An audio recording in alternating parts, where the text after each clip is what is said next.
Is America a Christian nation? In a previous video, we had touched on this topic, and I said the answer is very much yes and no. And we're going to explore what that means, because this series that we're starting this week and going for 6 episodes is going to be American religion. What does that mean? America has a very weird and unique religious culture. Some of what you've been told and some of what you haven't. So let's talk about it. You might be tempted to say yes to the question, is America a Christian nation? On the basis that American ethics have certainly been massively influenced by Christian ideas. The early colonies obviously were mostly full of Protestants fleeing Europe, especially the European wars of religion.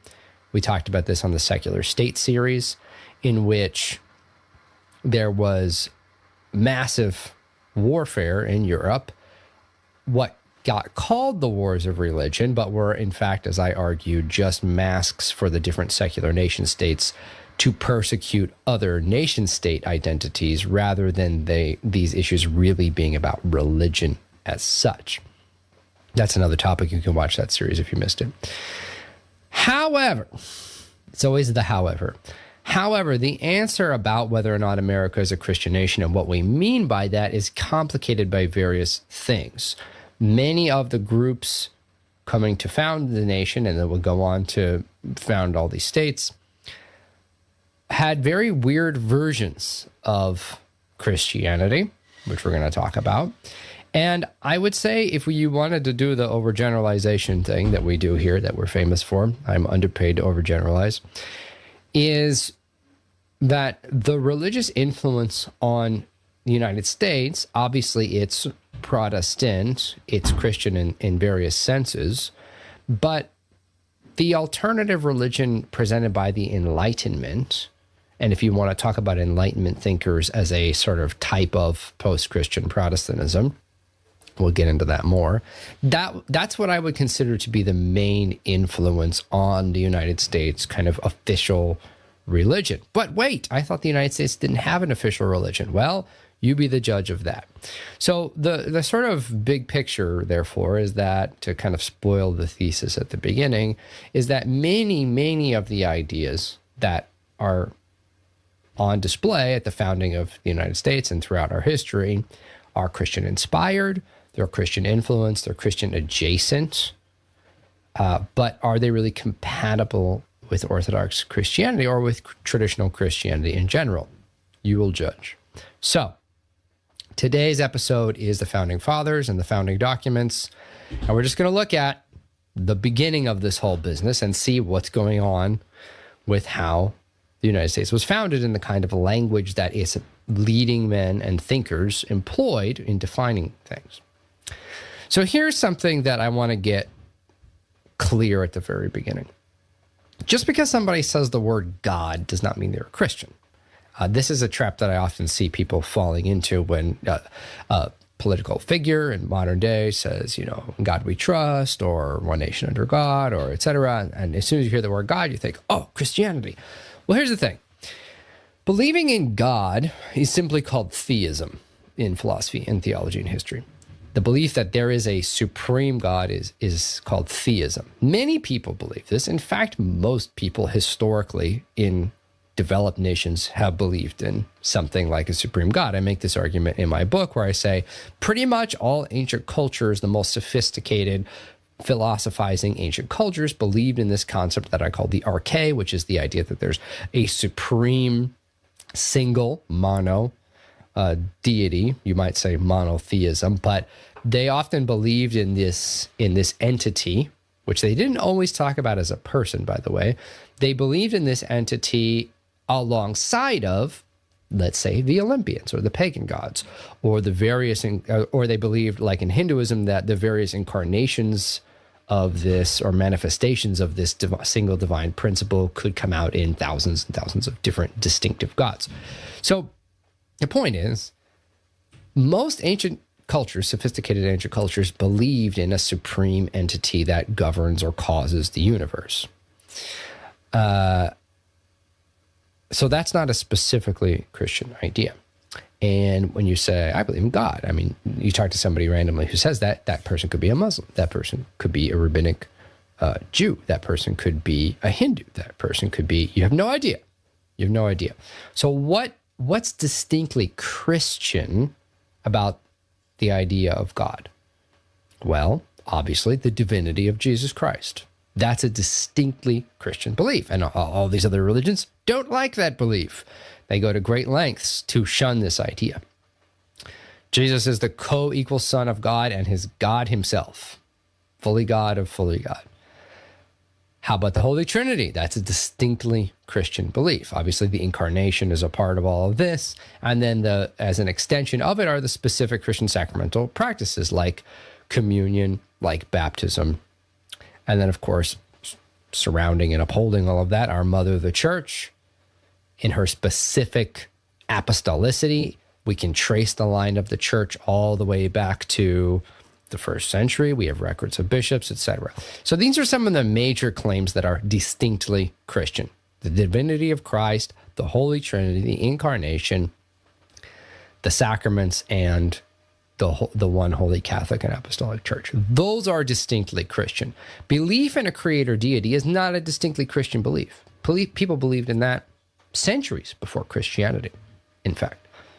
Okay, so here's the question. Is any of this language, these 5 things that I've pointed out that are distinctly Christian, is any of that language gestured to in any way by the founding documents of the United States? And the answer is there is no. This is just a fact. I'm not being polemical. This is just a fact that there are no explicit references to any essential Christian doctrine, the Trinity, the divinity of Christ, the sacraments, the apostolicity of the church, etc., in the United States Constitution, the Bill of Rights, or the Federalist Papers. That's a concern. So let's look at the Declaration of Independence, because that's the one that people often gesture to in referring to the United States as having a Christian, as being Christian. You can argue that it's Christian inspired, and we're going to get to that. But let's look at that famous bit from the beginning of the Declaration of Independence. Quote, "We hold these truths to be self-evident, that all men are created equal, that they are endowed by their Creator with certain inalienable rights, that among these are life, liberty, and the pursuit of happiness. That to secure these rights, governments are instituted among men deriving their just powers from the consent of the governed. That whenever any form of government becomes destructive of these ends, it is the right of the people to alter or abolish it, and to institute new government, laying its foundations on such principles and organizing its powers in such form as to them shall seem most likely to affect their safety and happiness." So, nothing in here is distinctly Christian at all, in fact. There's a creator, and that all men are created is not a distinctly Christian belief. Like I said, the majority of all human beings really have believed this in some form or another. And nothing about this. So here also, so now we're transitioning into what's going on. What's the sort of teleological end? That's philosophy talk for the purpose, the aim. What is the aim and conception of government that the founders had? And we're going to pick this apart a little bit, and then we can ask ourselves, is this a Christian way of thinking about the world? So it's self-evident to them that humans have rights, and that distinct, like chief among these that are called out are the right to life, the right to liberty, so freedom, and the pursuit of happiness. And that the purpose of government is to protect these rights. And that the government's sort of authorized to do this based on the will of the people. So the people authorize the government to take this stance in protecting and securing these rights, life, liberty, and the pursuit of happiness. If you are an American, you are probably just nodding along to this. Now, is there anything wrong with this on paper? Not really, but here's the question. What about this is distinctly Christian? So how about the government should help us not be enslaved to the passions, or achieve theosis, or practice the virtues. None of these things are mentioned. These are essential Christian ideas, that we need to repent, that we need to stop sinning, that we need to become good people. We need to become good as your Father is good. That's what Christ tells us to do. It's not here. What's here instead? To live, to be free, and to pursue happiness. None of that's distinctly Christian, and you could argue is problematic next to the actual Christian goals of a people, which is to become all flame, as the fathers say in the famous story, to become good, to become participants in the life of the Holy Trinity, to put on Christ and to become Christ. None of that's here. So there's no language in this that's distinctly Christian, and the goal of life that it outlines is also not only not distinctly Christian, it has no mention of any of our shared aims as a Christian culture, but concerningly, arguably, the aims that it does outline as the purpose of life and government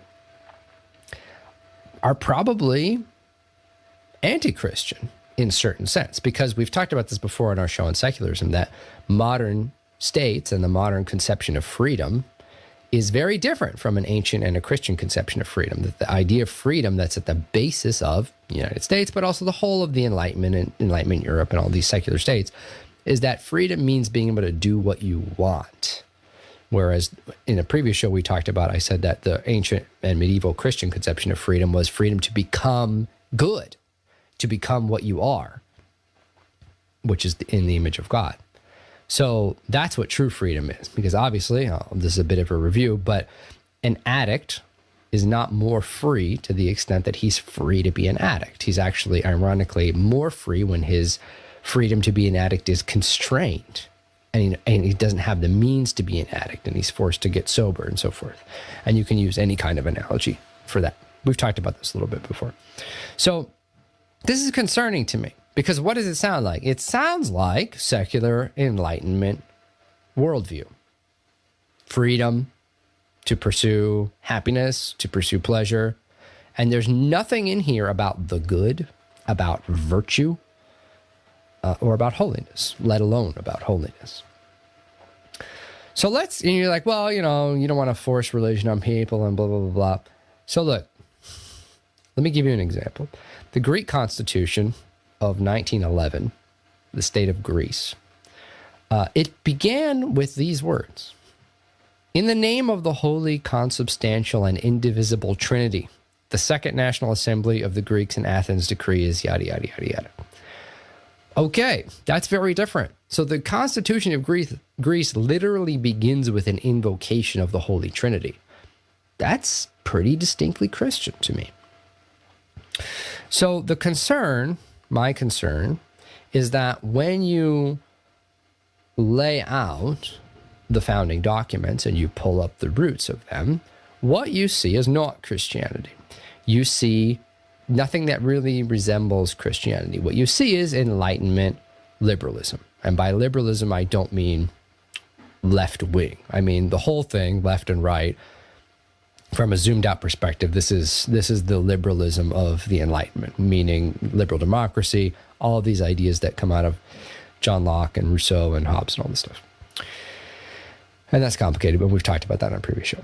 So what is therefore the religion here that's going on? And again, we've talked a lot about how religion doesn't just mean something with priests or with churches. The phrase I like to use to talk about religion is the word worldview. So we say worldview, because everything is a worldview. Atheism is a worldview. Evolutionism, materialist evolutionism is a worldview. Stalinism is a worldview. Just like Shintoism and Taoism and Islam and all these things are worldviews. Everything is a worldview. So what's the worldview of the United States? I mean, that's a better way, a more broad way of understanding what we mean by religion. So I say, what's the religion of the United States? Well, as we're going to find out as we pull on this a little bit, it's Enlightenment individualism. So let's look at the United States Constitution. Quote, "We, the people of the United States, in order to form a more perfect union, establish justice, ensure domestic tranquility, provide for the common defense, promote the general welfare, and secure the blessings of liberty to ourselves and our posterity, do ordain and establish this Constitution for the United States of America."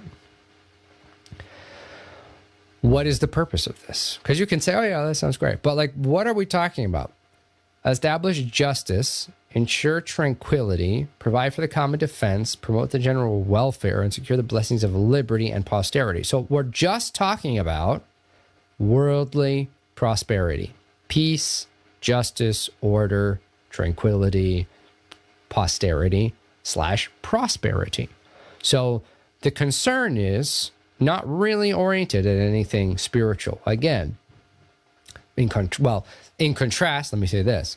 In contrast, all of these old governments in the ancient pagan world understood that the government was not a construct. It wasn't something that existed by the consent of the governed. Because that's a huge idea in the United States, which goes back to this Enlightenment idea that we are born free. This is Rousseau and Locke. And we only submit to the constraints of government as a necessary evil because in the long run, in the big picture, that allows for everyone to prosper more. But it's just kind of this necessary evil. And if the government fails to guarantee our happiness, then we have the right to overthrow it and make a new one that's going to succeed at that job. So government is just a means to an end on this kind of Americanist idea. Now, in any ancient pagan society, they would not have thought about it this way. Government is a divine institution, not because they have a theocracy, but because pagans everywhere believed that the cosmos had a certain natural order to it, and that you couldn't get rid of government any more than you could get rid of the planets, because the government is answerable to the planets, meaning the gods. So even the Roman aristocrats and the Roman ruling class and the Roman emperor, later when it had an emperor, I mean, there were bad emperors, of course, and there were bad ruling class, but the model on paper was that these governments are answerable to divine authorities, that it's part of this cosmic order to the universe. That's why government exists, because you have to have a cosmic moral order to the universe that's not abstracted. It's manifested in law. You know, the laws of Athens, my understanding is that they were written in hymn form and that they could be sung. And so the people had them memorized. You know, that's a divine understanding of the source of law. Whereas in the United States, we have these pieces of paper that are constructs. We admit that they're constructs and that they exist only in and through the consent of the governed. And that their purpose is to make us prosper and to have prosperity. Now, everyone likes prosperity. That's not the point. The question is, what is the purpose of government and the purpose of society? And for the ancient pagans, it would have been, it just exists. It's necessary for the universe, and because it's tied into the cosmic moral order, and we are answerable to the gods. Part of the purpose of government is to make the people good. This is a big deal, because that's not the language in here at all. In other words, not only am I not seeing any Christian language so far in these documents, I'm not seeing any goodness language at all. Like, there's no conception of the good, title case, TM, trademark. That's like an old gamer joke. No conception of the good that we ought to conform ourselves to that's any higher than our own prosperity, than our own material flourishing. So it is, therefore, again, very much an Enlightenment secular vision of the purpose of life and what goodness consists of, which is, by implication here, feeding your belly and having peace and prosperity. What about other parts in our founding documents? Well, I was poking around really hard for this and double checking everything. There's really only two places that God is mentioned in the Constitution. Obviously, you know one of them, which is the First Amendment, quote, Congress shall make no law respecting an establishment of religion, or prohibiting the free exercise thereof, or abridging the freedom of speech, or of the press, or of the right of the people to peaceably assemble and to petition the government for a redress of grievances, yada, yada, yada. So religion is mentioned, like religion, God, church, Jesus, like you search through these texts for this, and religion comes up once here. So Congress shall make no law respecting an establishment of religion or prohibiting the free exercise thereof. So total religious neutrality, which again, if you're American, you're used to this. You're like, oh yeah, of course. What else would you do? Well, this is the problem. When you do this, when you say the government is not going to establish a religion, that sounds great when you just came out of the European wars of religion in which everybody was killing each other. But it doesn't sound great when you zoom out and look at it in the big picture of human culture. Because what you're saying is, we will not make anything at the center of our culture that we call the good. So the divine cosmic moral order will not be at the center of our government. And if you've listened to the show a long time, you know that I find this deeply problematic, because you cannot divorce the question, how should we run society, from the question, what is the highest good? And the United States documents, as far as I can tell, really try to do this. They try to divorce these two questions. They say, what the highest good is, we're not going to define. We're not going to establish a religion, and we're not going to prohibit any religions either. And we're not going to establish any goodness outside of life, liberty, the pursuit of happiness. So everybody just gets to do what they want, and then, with various provisos, as long as they don't hurt anybody else according to how we define hurt. That's not a high moral order. That's not a vision of a high moral order. That's actually an explicit attempt to ignore the question of the ultimate moral reality of the universe, which again, no pagan culture would have done. Because all these pagan cultures, if you go back to their founding myths, they were founded by the gods or by demigods or by people who had divine blood in them. Romulus, who founded Rome, and the first emperors of Japan, who were the children of Amaterasu, the sun goddess. It's always connected to the gods and to heaven, always. And the United States is not. The United States is not. There's references to the creator, but we're going to see later what they mean by that. So the next place is in Article 6 of the U.S. Constitution, which basically, it's here, the senators and representatives before mentioned and the members of the several blah, blah, blah. I'm just going to skip this. Shall be bound by oath or affirmation to support this Constitution, but no religious test shall ever be required as a qualification to any public office, etc. So that's the only other place that religion is mentioned in the Constitution, is you don't have to take a religious test, but you are bound by oath to the Constitution. So you have a sort of pseudo-religion of the Constitution, which is this is the highest good, the Constitution and the way we've defined everything, but religion is not important. Religion is literally pushed out of, it's decentralized, meaning it's not the center of the business here. So anyway, none of this is distinctly Christian.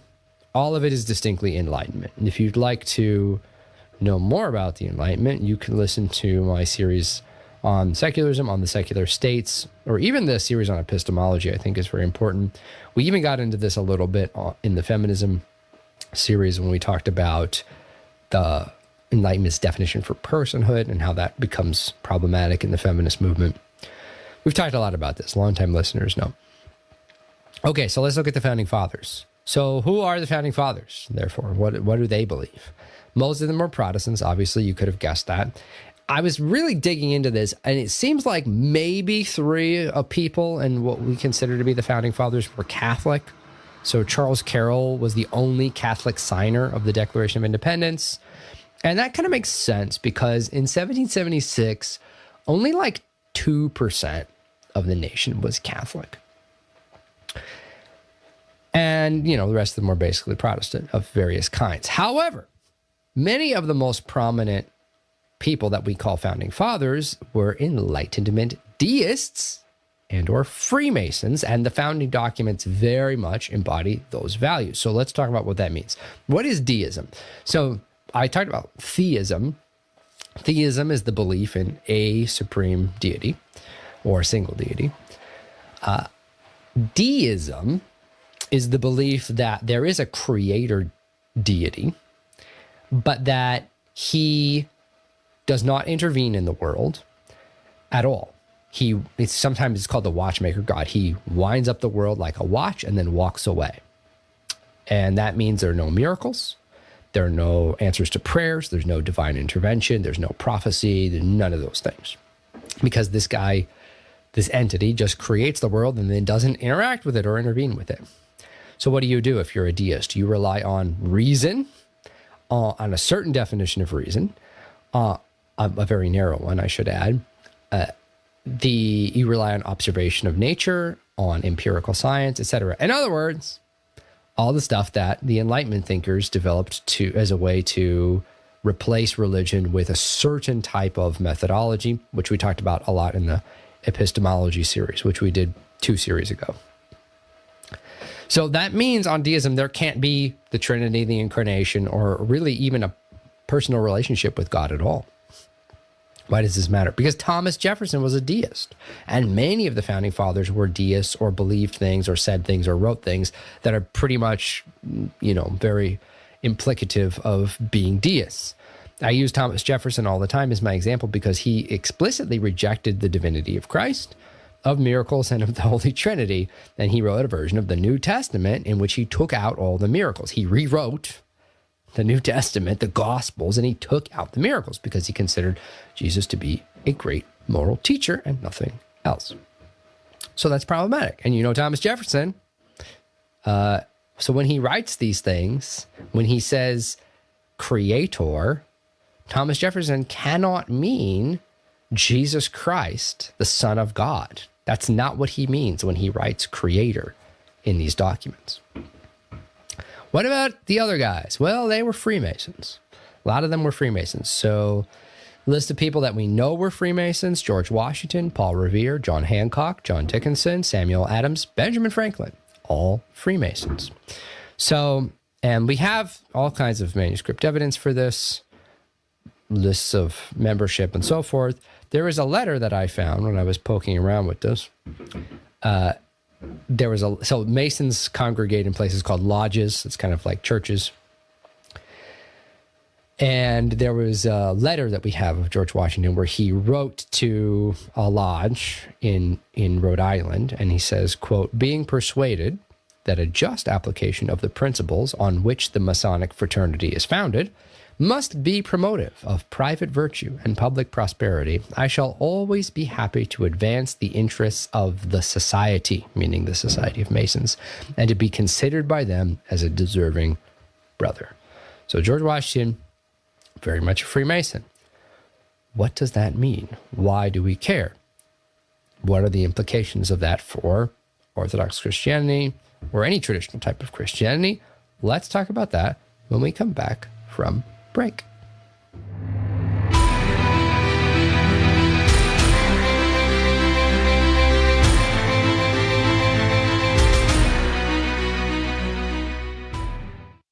How do you explain the sacraments?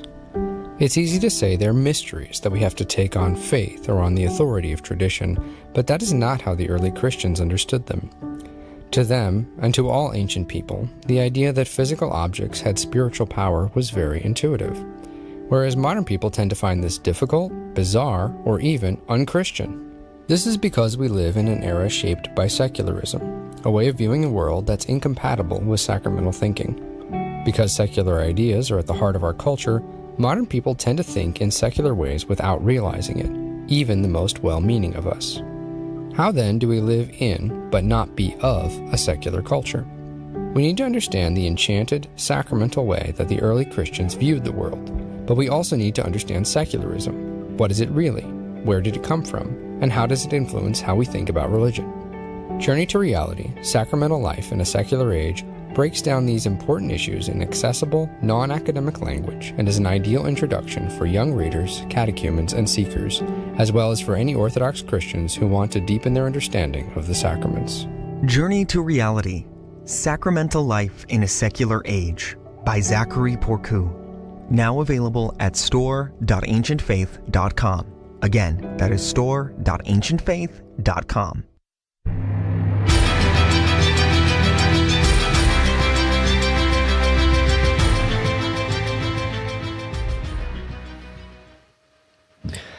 So I just have to say this because I always say this, because we've had a lot of confusion here and there since this is a multi-platform show. And the short answer is that you may be listening to this on Ancient Faith or on YouTube or wherever. There's always 6 episodes, almost always 6 episodes to every Roots of Everything series. And the first 4 are live on YouTube and Ancient Faith. And you can get them on various podcast RSS feeds like Spotify. And then the last 2 episodes, 5 and 6, are only on Substack. But if you are confused, everything is on Substack. Everything is cross-posted on Substack. So even though the content is kind of spread around a lot of different platforms, if you go on Substack, it's all there. Everything is there in one place. And there is an RSS feed that you can listen to with Spotify or Apple Podcasts or whatever that's on Substack that has everything in one place. Just letting you know, last series we had a little bit of confusion about the show, and I apologize for that. That's another story. But anyway, we're here, we're back. Everything should be back to normal. I'm sorry for any confusion. Okay, what is a Freemason? So Freemasons, what we know is that the Freemasonry is a 300-year-old fraternity. Now, at least. So it started in the 1700s. Now, there's suggestion and claims that it goes back all the way to the 1500s, the dawn of modernity. There's some claim that it goes back to the 1300s, in that some of them claim that it was descended from the stonemasons guild in medieval Europe, various stonemasons guild. We don't have a lot of historical evidence to demonstrate this. That doesn't mean it's not true. We just don't know. It's hard to say. I mean, so some make this claim. It's hard to prove it. Now, as you're going to see as we go on, the Masons make a lot of interesting historical claims that you will evaluate as we go.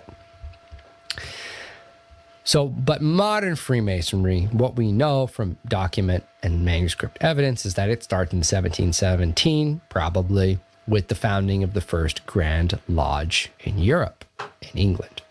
This is also disputed by some people, but it's good enough to go forward with. It's about 300 years old. So what is it? So a Mason will tell you that Freemasonry is a private fraternity, so fraternity, brotherhood, so men only, organized around self-improvement, charitable work, and building social connections. A Mason will also tell you that Masonry is not a religion. Now, you have to believe in a supreme deity to be a Mason, but not of any particular religion. You can be a Christian, you can be a Muslim, you can be a deist, you can be whatever you want. You just have to believe that there is a supreme deity, a creator deity, specifically the architect, the grand architect of the universe, which you'll see. And it's so funny because you read these Masonic documents, you go on the Freemasonry subreddit, and they will say Masonry is not a religion.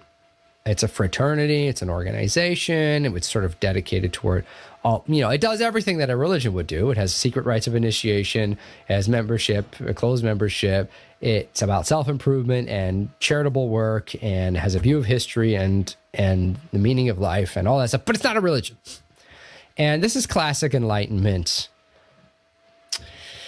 not bait and switch. I want to be a little less pejorative here. But I mean, this is kind of classic Enlightenment double talk, because the Enlightenment thinkers would say, no, this isn't a religion. We're just free thinkers. We just believe in reason, yada, yada. But as I always point out, there really is no such thing as what philosophers call the view from nowhere, meaning there's no neutral worldview. Everything is a worldview.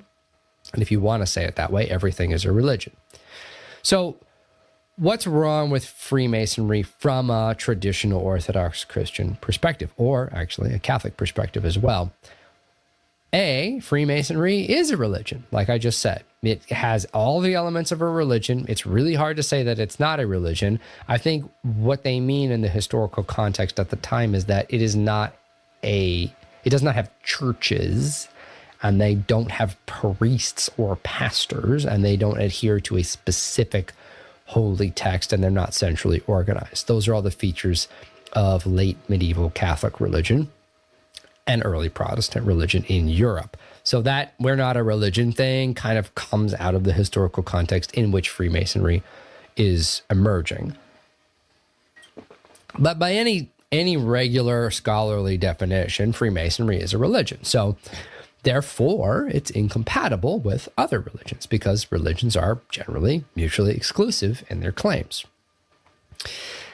And very specifically, here's the second thing. You cannot be an Orthodox Christian or a Catholic and also a Freemason. You will be excommunicated by the Catholic Church or the Orthodox Church. Why? So there's papal encyclicals about this. There's Orthodox conciliar statements. You can look this up. Orthodoxy and Catholicism and certain Protestant churches, the ones that are more organized, what we call high church Protestantism, they will excommunicate you for becoming a Mason. Why? Well, for one thing, because it's a rival religion. And you'll see more why when we get into the specific primary text that we're about to read. So one thing is religious ecumenism. So ecumenism is a word, fancy word, $10 word, which means something like, and there's different meanings, but in this context, it means sort of believing that all religions are kind of equal. So that it's the opposite in this context of religious exclusivity. And this willingness to put Muslims and Christians and Hindus all together and say, yeah, these are all functionally the same thing. Well, that's a threat, actually, to Christianity, Islam, and Hinduism, because those religions, like all normal religions, claim religious exclusivity because they just very simply, from a very basic logical perspective, they make truth claims about the universe that are not compatible. They're contradictory. This is basic logic. And every religion was sort of okay with this because that makes just logical sense. But Freemasonry wants to step outside of these religious distinctions and make some sort of a meta worldview that includes all of these things. And that's problematic because those religions are not actually compatible with each other. So that's part of the problem with being a Freemason, is because you sort of downplay the truth of your religion. If you're a Muslim and a Freemason, or a Christian and a Freemason, you're basically saying that the distinctions between Islam and Christianity don't really matter in an ultimate sense, which is crazy to anyone who's actually a Muslim or a Christian. What else is going on? Well, Freemasonry has its own secret rituals of initiation, and like any other religion, and it claims to be higher than and more primary than other religions. It is the chief worldview. We're going to see that when we look at the primary sources in a second here. So, what would I say about all of this? I would argue that Freemasonry is, in fact, the formal early religion of the Enlightenment. So the Enlightenment thinkers, they're post-Christian, they're informed by Christian ethics and a Christian way of thinking about the universe, but they want to sort of whitewash the whole thing. They want to secularize it and scrub off all of the uncomfortable theological and doctrinal elements of Christianity and replace it all with the Enlightenment's specific way of viewing reason. And they claim, of course, that that's the only way to view reason, which is not. Check out my epistemology series if you haven't. That really, again, we don't have time to get into all of that right now, but the takeaway from that series was that the Enlightenment actually has a very specific, historically contextualized way of thinking about what rationality is. And they claimed that this is the only way to think about reason. It's not. But that was kind of part of the triumphalist marching orders of the Enlightenment, that they know how reason works and they're the only ones who know this, and they're the only rational ones, and that's the basis on which they kind of found this religion of the Enlightenment. And then it's no wonder to me that Freemasonry emerges out of and is basically inseparable from these Enlightenment viewpoints of the world, like the way of looking at the world. Okay. So, but don't take my word for it.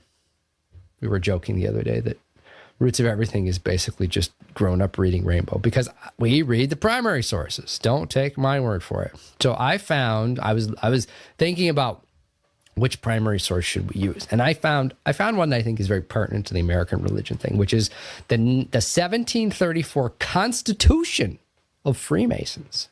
Why does this matter? Why am I using this particular primary source? Because it was edited and produced by Benjamin Franklin in Philadelphia. Now, it's a reprint of the original work by James Anderson, which was printed in London about a decade earlier, but this one was produced and printed by Ben Franklin, good old Ben Franklin in Philly. So there you go. Okay, so we're going to look at primary sources, quotations from this. I wanted to just read the entire thing, as I often do with these primaries, but we don't have time. So I chose some choice quotes for you. And the first part is that there's a variety of things to comment on here. So what I want you to look for is the very first top level thing to look for is that this Constitution of the Freemasons starts with the history of the Freemasons. And they start their history with Adam. So they start with Adam and they walk through what is essentially the entire biblical narrative and then transition that into regular history and then go all the way up to the present day of their time, the 1700s. And that's very important that they do this because every worldview, again, every religion / worldview, for us on Roots of Everything, it's the synonyms, has to have a view of history. That's one of the essential things that a worldview has because you need a way to interpret human events. And so they feel the need, like all religions, to have a historiography, meaning a reading and a summary of what history is and what history is all about. So I'm going to give you some choice quotes from this historiography to show you what they think of history, which will tell you what they think of the world. In other words, when you look at history, let me put it this way. Historiography, meaning your view of history, is very, very important because that will tell you what somebody's worldview is. How do they interpret history? That's their worldview. Okay, so here's how it starts. Quote, Adam, our first parent, created after the image of God, the great architect of the universe, notice this emphasis on architecture, must have had the liberal sciences, particularly geometry, written on his heart. For even since the fall, we find the principles of it in the hearts of his offspring. So there's a lot to unpack here. So Adam starts with Adam, created in the image of God. And then God is what to the Masons? The great architect of the universe, the creator, the builder, the Freemason, the stonecutter. And Adam must have had the liberal sciences on his heart, particularly geometry. So what's distinctive about Adam is, and what it means for him to be in the image of God, according to the Freemasons, is that he is an Enlightenment liberal, basically, that he believes in a very particular view of reason, a very particular view of science, and that he uses arts like geometry to understand and to master the world. I'm going to keep going. Quote, no doubt Adam taught his sons geometry and the use of it in the several arts and crafts convenient, at least for those early times. For Cain, we find, built a city, which he called consecrated or dedicated after the name of his eldest son Enoch, and becoming the prince of the one half of mankind. His posterity would imitate his royal example in improving both the noble science and the useful art. Okay, so there's no evidence, obviously, for any of this, but Adam must have taught Cain geometry because, of course, Cain built a beautiful city. Now, this is where you should start. If you listen to any other, Father Stephen DeYoung or whatever, your alarm bell should be going off because it's not good that Cain built a city. According to the patristic commentary, Cain built the city as a substitute for having, because Cain kills Abel. He's cut and he's cursed. He's cut off from man and from God. And so in order to get his needs met, he can't work the earth, and he's a stranger to everyone. He creates a city, an artificial construct, and that's seen as a bad thing that he does as a substitute for real communion and relationships. And of course, why? Because in cities, there's currency and you can commodify everything, and you can get things done based on money and not on relationships and all that kind of stuff. There's a lot of patristic commentary about that. So another way to put it, somebody in the chat is saying this, Freemasons consider themselves to be the inheritors of Cain. Yes, yes, they do. Well, of Adam, of course, but Adam taught his sons geometry. That's why good old Cain built the beautiful city as a good thing. It gets better. It gets better. Are you ready?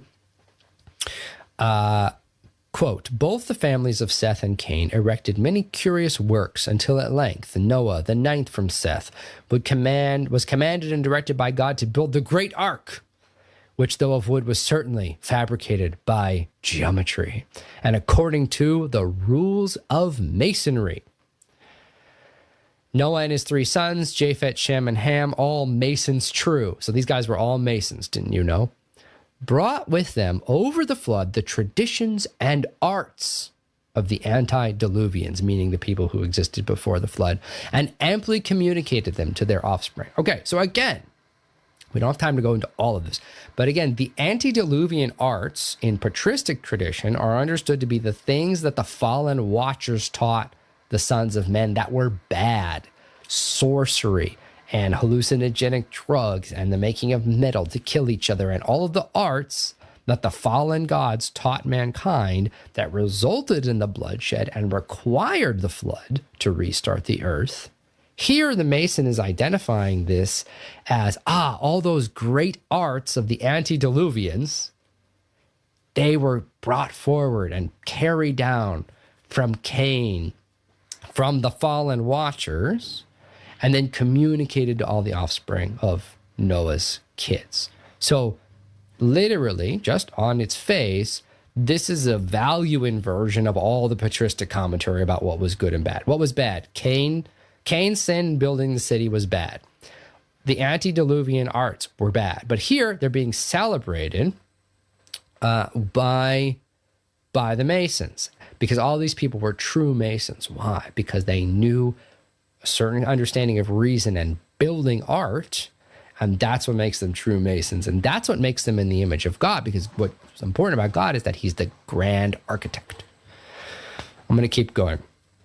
Is there a relation to the Pythagoreans? Yes, of course. Later in the commentary, Pythagoras is, cited as another true Mason who understood the great art of geometry. They put every major historical figure in this rather lengthy historiography and say basically that they're all Masons. I'm going to keep going. Quote, the whole race of Noah in the Vale of Shinar employed in building a city and large tower in order to make themselves a name and to prevent their dispersion. So they're talking about Babel. So the whole race of Noah built Babel. Quote, and though they carried on the work to a monstrous height, and by their vanity provoked God to confound their devices, by confounding their speech, which occasioned their dispersions, yet their skill in masonry is not the less to be celebrated, having spent above 53 years in that prodigious work, and upon their dispersion carrying the mighty knowledge with them into distant parts. This is the part that really knocked me out of my chair. They're identifying Babel as a fundamentally good thing. And the problem with it was, well, they were vain about it. They were just a little bit too vain. But the art of building Babel itself was the good thing, like the antediluvian knowledge, and it was carried forward when they dispersed into all the other nations. So I was poking around too. There's two hymns, the Master's Song and the Warden's Song, in this Constitution of the Freemasons, which basically summarize the history of the Freemasons. And I pulled out the part in each one that talks about the Tower of Babel, just to make it absolutely clear that this is in fact what they're saying. So from the Master's Song, the quote is, for most of mankind were employed to build the city and the tower. The general lodge was overjoyed in such effects of mason's power, till vain ambition did provoke their maker to confound their plot. Yet though with tongues confused they spoke, the learned art they ne'er forgot. So in other words, the lodge, which, was their anachronistic church of Masons, was overjoyed by the building of the Tower of Babel. But vain ambition provoked their maker, because again, God is a creator. That's why Masons are, the true descendants of God. Confused their tongues, yet they didn't forget the learned art, the art of Babel making. Now, if you've listened to my Dark Logo series, then you know why I fell out of my chair when this happened. Wait, I thought according to them, God walked away. Well, those are enlightened. So deists, yeah, it's complicated. The deists think that God didn't intervene, but Masons at various levels and kind of a your mileage may vary sort of way believe things that happened in the Old Testament. It's not totally coherent, because also something I didn't mention is that Freemasonry is not a completely standardized thing. Every lodge is actually independent. There is no centralized Vatican for Freemasonry. In that sense, it's very much this Enlightenment individualism thing, which all the different lodges are allowed to kind of have their own takes on stuff. So yeah, for somebody like Thomas Jefferson, yeah, God walked away. I don't think he would buy into any of this. And I don't think he was a Mason either. The next one is from the Warden Song.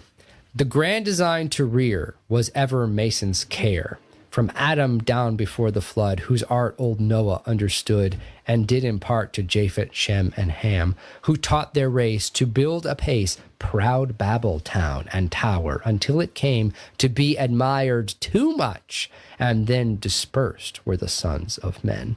So, again, the Babel building art is not the problem.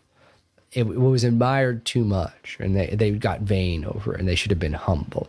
But the art itself is a good thing.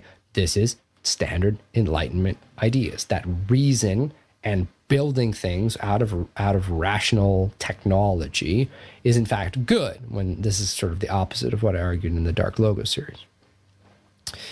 Here's another quote. From hence, therefore, the science and art were both transmitted to latter ages and distant climes, notwithstanding the confusion of languages or dialects, which though it might help to give rise to the Mason's faculty and ancient universal practice of conversing without speaking and of knowing each other at a distance, yet hindered not the improvement of Masonry in each colony and their communication in their distinct national dialect. So the idea is that after the dispersion of Babel, they brought that Babel-making knowledge into all lands, and this was sort of the source of all great architectural and technological achievements. And this part was really weird to me. The ancient universal practice of conversing without speaking and of knowing each other at a distance. I have to admit to you guys, I don't know what this means. It sounds like telepathy or weird kind of psychic powers.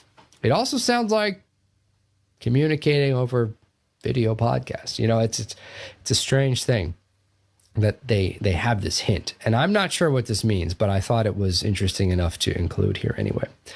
The big takeaway, though, is that they overcome God's prohibition with technology. So God confuses their language, but then right away it's like, yeah, but we have a grand art to communicate without speaking. And it's like, maybe they're just referring to writing, and so, you don't need to put your conspiracy hat on. But the moral point is that God corrected them, and then they found a workaround with technology. This doesn't sound pious to me. Anyway, they go on to explain that all the great works of the whole world, the pyramids, the ancient pagan tablets, everything, are all the result of Masonry and the knowledge of geometry. All these people they identify as Masons, and then they go on to say that the Israelites were like the chief Masons, and they identify Moses as the Grand Master Moses, and the Israelites were marshaled into a grand lodge, and that Moses, well, they called the Israelites a whole kingdom of Masons, well instructed under the conduct of their Grand Master Moses. So then we get to Solomon, and Solomon builds the second great temple. He is the Grand Master of the lodge at Jerusalem. quote, Masonry was under the immediate care and direction of heaven when the noble and the wise thought it their honor to be assisting to the true ingenious masters and craftsmen. And then the creation of the temple to the true God is like the ultimate work of Masonry. And then they go on to make the entire history of the world reducible to all these people are Masons, all the great things that were ever made are Masonic, and people have been Masons since the beginning of time. Is Jesus mentioned in here? Once, with a very little quote, just as a historical marker. Under Augustus Caesar, in whose reign, so in parentheses, it says, as almost a footnote to Augustus Caesar, in whose reign was born God's Messiah, the great architect of the church. And it moves on. That's the only mention of Christ as the great architect of the church. So Christ's work is also reduced to this crafting, building, architectural thing. Why does that matter? Because the worldview under this is the sort of dark logos, what I call techno-paganism in my series, that we can use a certain type of rationality to create a certain kind of technology to conquer the earth. I'm going to skip ahead a little bit because we're getting out of time. So that's their historiography. They think, as presented by this text, that Adam was the first Mason, and that Masons were, they have this Masonic reading of the entire Bible and the entire history of the world. So why does that matter? Because that's a rival religion. It's a religion that is that a Christian religion? Sort of. I mean, it's very inspired. It's obviously an immediate appropriation of Christianity. But it's very much cast through this Masonic lens that views everything in terms of technology. That's what the craftsman, the art, geometry, the instrumentalized use of reason, all of that, very dark logosy. Okay, so what are their official beliefs? Those are also outlined, also with all these rules of conduct and so forth. Article 1 of the Freemasons Constitution, I'm going to quote for you here. It's called Concerning God and Religion. Quote, a Mason is obliged by his tenure to obey the moral law. And if he rightly understands the art, he will never be a stupid atheist, nor an irreligious libertine, meaning somebody who just does whatever they want. But though in ancient times, Masons were charged in every country to be of the religion of that country or nation, whatever it was, yet 'tis now thought more expedient only to oblige them to that religion in which all men agree, leaving their particular opinions to themselves, that is, to be a good man and true, or men of honor and honesty, by whatever denominations or persuasions they may be distinguished, whereby Masonry becomes the center of union and the means of conciliating true friendship among persons that must else have remained at a perpetual distance. What does this mean? This is a very basic Enlightenment definition of universal religion based around reason. And based around because I was complaining before, where's the mention of virtue and moral law and all that stuff? It's here. It's finally here in the Masonry. But the definition is that their particular opinions are to be left to themselves, and whatever denominations or persuasions they feel like being, Methodist, Lutheran, Hindu, Muslim, whatever, none of those things are that important. What's really important is that Masonry has to become the center of union, because they assume what in philosophy we call a naive understanding, which means just like a very basic understanding, that being a good man and true is sort of an unambiguous, obvious thing, which is not, and to be men of honor and honesty. But they don't define any of those things because they're just sort of assuming Christian definitions for these things, but then thinking that they don't need to ground them in theology. This is why Masonry is actually antagonistic to all other religions, because it assumes, you see in this language, it assumes that Masonry is the highest standard of value, and that whatever opinions you have about Islam or Christianity or Judaism or whatever, like those are your opinions. Those are your denominations or persuasions, and they're not really important. The most important thing is this belief in Masonry.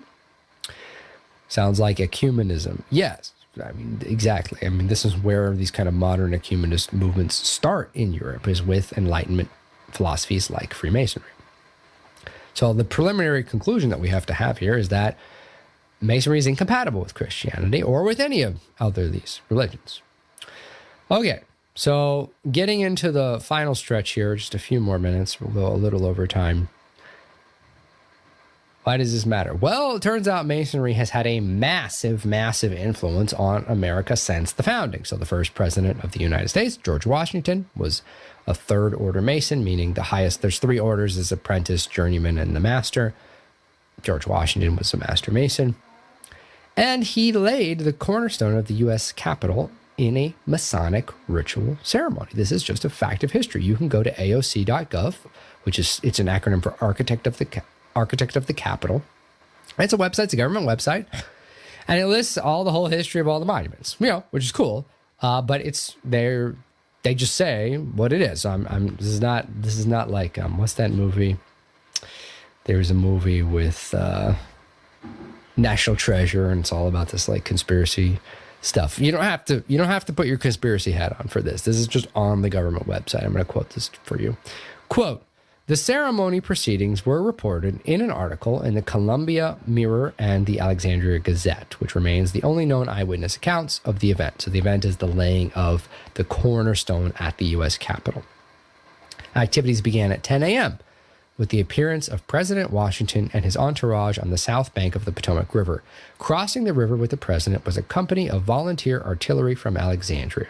So they did a procession. The procession joined Masonic lodges from Maryland and Virginia, and all marched two abreast, quote, "with music playing, drums beating, colors flying, and spectators rejoicing," end quote, to the side of the Capitol about a mile and a half away. There the procession reformed, and Washington, flanked by Joseph Clark, the Grand Master, and Dr. E.C. Dick, the Master of the Virginia Lodge, stood to the east of a huge stone, while the others formed a circle west of it.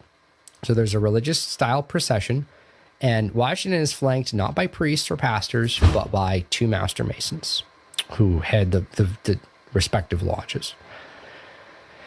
And Joseph Clark's a Grand Master. Quote continues, "The plate," so they inscribed a metal plate commemorating the occasion. "The plate was handed to Washington, who stepped down into the foundation trench, laid the plate on the ground, and lowered the cornerstone onto it.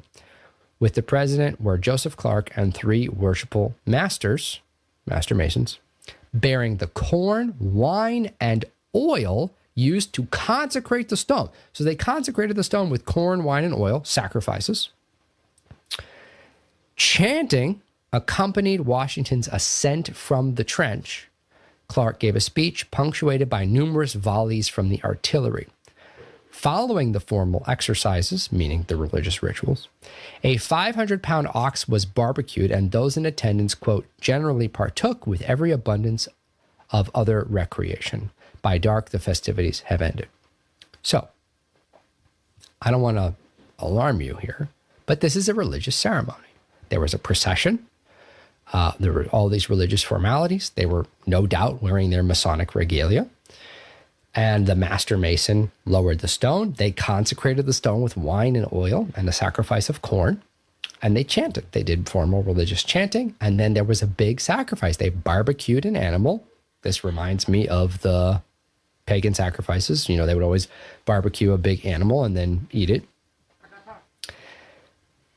So yeah, I mean, that's how the cornerstone of the United States Capitol was laid, with a religious Masonic ritual by a Master Mason, the first president, and many other elements. There are many. I mean, I had to cut myself off here and just use the most important example, but there are many other Masonic elements, imagery all over the United States. The Washington Monument was a really big deal. It was built in honor of George Washington. It's an Egyptian-style obelisk. That's not a Christian image. It was built by Robert Mills, who was a Freemason. And when he was building it, he asked for carved stones from all these other Masonic lodges all over the country to send commemorative stones with various Masonic symbols and dedications on them to put into the Washington Monument. And I'm going to give you a quote here from an article on this. Quote, "The Ohio stone contains a compass and a square, an all-seeing eye. The Kentucky stone contains a compass and square, an all-seeing eye, and a sword upon the Constitution. The Grand Lodge of New York stone contains a square and a compass," etc., etc. So in other words, all these Masonic images. And a Mason will, of course, tell you that, these are allegorical moral signs, which of course they are, and that's fine. But the point is they are religious. I mean, when you use all this religious imagery, that's religion. That's religion.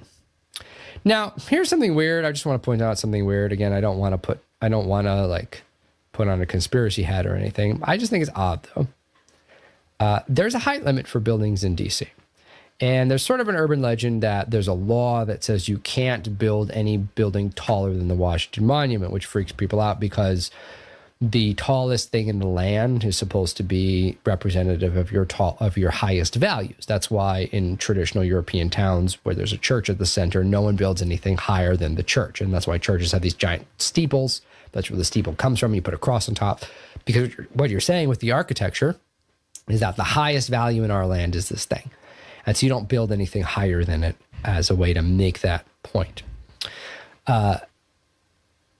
So it's weird to me that there's a height limit for other reasons, but what it effectively works out to is that nothing can really be built taller than the Washington Monument. And the Washington Monument is, again, an Egyptian stone obelisk, which has religious significance for Egyptian culture. And it's part of this Masonic idea that Freemasonry, it has all these, is the sort of the source of all of these great monuments throughout the whole world. And it's sort of this universal religious value. That's why they are using these kind of ecumenist imagery where they borrow from different cultures. Now, does this prove anything, that nothing can be built higher than the Washington Monument effectively? No, it doesn't prove anything. I don't know.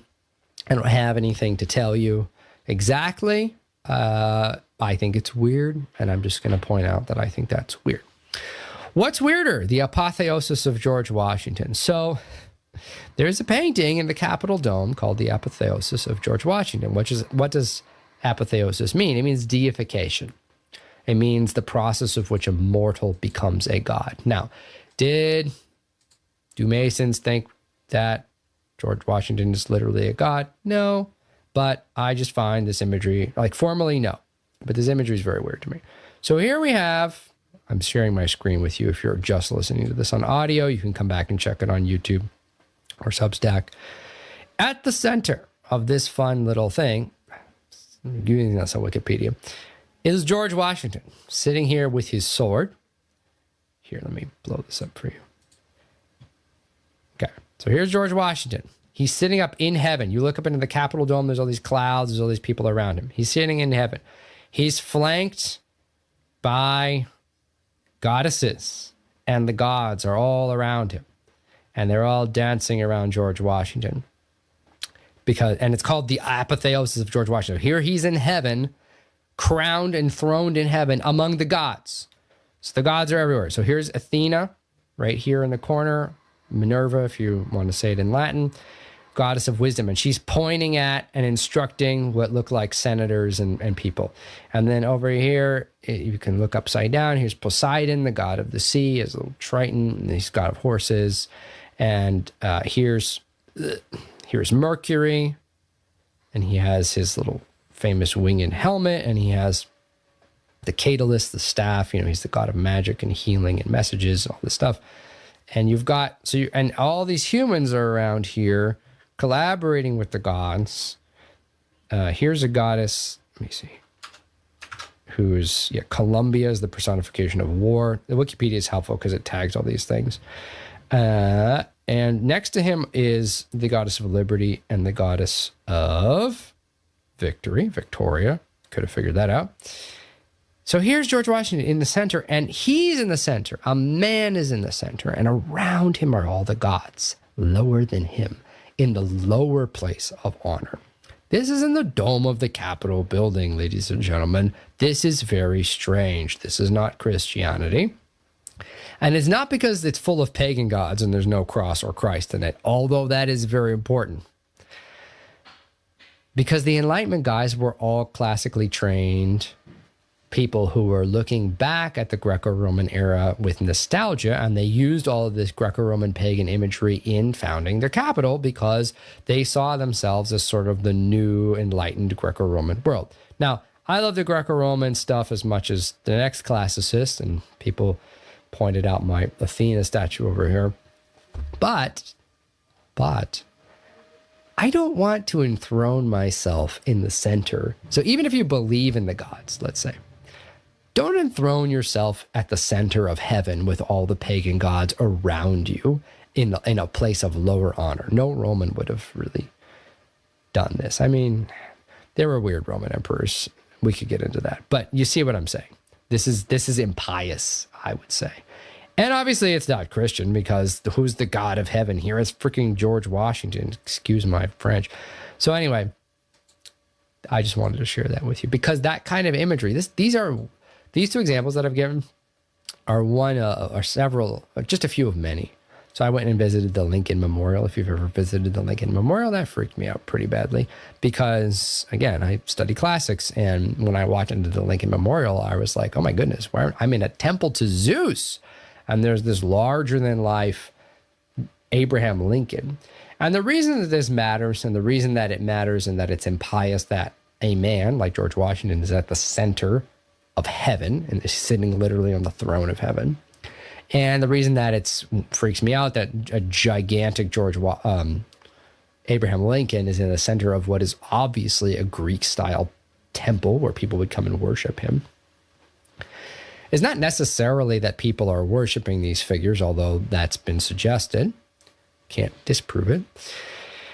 It's that this captures the Enlightenment's idea that it's not the gods who are in heaven, it's man. Man is the measure of all things. This is very much an Enlightenment sentiment.